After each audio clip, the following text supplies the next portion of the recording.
Subscribe now. EU debates.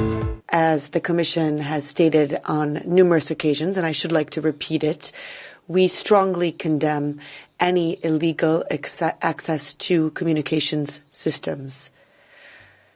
It, of course, comes down to the member states to define their security measures and to adopt the best possible approach to their domestic security and their security abroad, and they have full competence there. Having said that, member states must be able to demonstrate if there were a case of a compromission of that security. And a simple reference to that would not allow an overriding of the EU legislation in the matter, as the ECJ has ruled. When we turn to the situation in Greece, the Commission made a request to the Greek authorities following the information that predator spyware was used by Greek authorities. Now, this exchange of letters focused on community acquis in the area of data protection and national legislation. The authorities reassured the Commission of the results of the ongoing investigations. We sent similar letters to several other member states following the revelations on the Pegasus software. The presumed use of spyware in Greece was also mentioned in the chapter on Greece in the report on the rule of law as adopted by the Commission in last June. Now, there is an effort to we are not in a position to be able to evaluate the measures of any exception to national security is justified in a tangible case.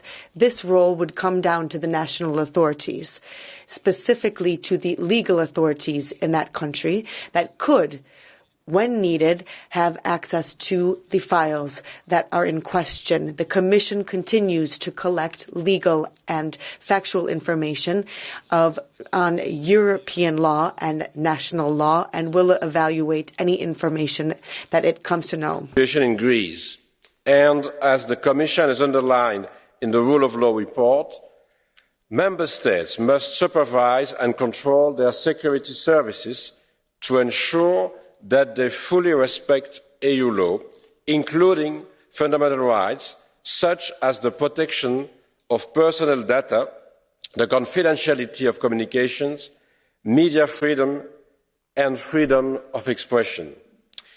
The Commission expects national authorities to thoroughly examine the reported use of spywares and to restore citizens' trust.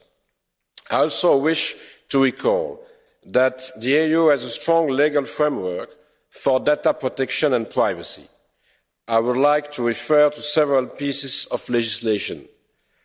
Under the e-Privacy Directive, any tapping, recording, storing, or other types of interceptions or monitoring of communication by other persons than the user is prohibited.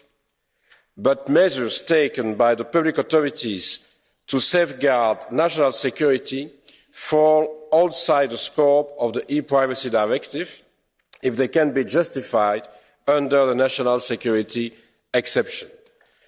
Furthermore, law enforcement authorities may restrict the confidentiality of communication to combat criminal offences, provided that the law enforcement measures taken are necessary and proportionate in a democratic society and respect the essence of the fundamental right to privacy. The adoption of a new e-privacy regulation will further strengthen the provisions of the current e-privacy directive. It will notably further harmonise the rules and overcome fragmentation, putting even more emphasis on the confidentiality of communications, and it will strengthen the enforcement and sanction powers of the supervisory authorities. It is therefore essential to conclude the trilogue negotiations on the e-privacy regulation swiftly. Moreover, the directive on attacks against information systems requires member states to ensure that illegal system access and illegal interception are punishable as a criminal offence in their national criminal law. Finally, any processing of personal data by public authorities, including law enforcement authorities, falls within the scope of the EU Data Protection Acquis, the GDPR and the Law Enforcement Directive. This to the extent that the national security exception does not apply, which, as I said, is subject to strict conditions of necessity and proportionality. These rules must be respected, and national supervisory authorities and national courts have an important role to play in this respect. The Commission expects that they will make full use of all their powers. Let me also mention some upcoming initiatives that the Commission will be taking. The Commission will present this week a proposal for a European Cyber Resilience Act, which will set out cybersecurity requirements for products with digital elements, both hardware and software. This will in general contribute to making digital products more secure and less vulnerable to spyware attacks.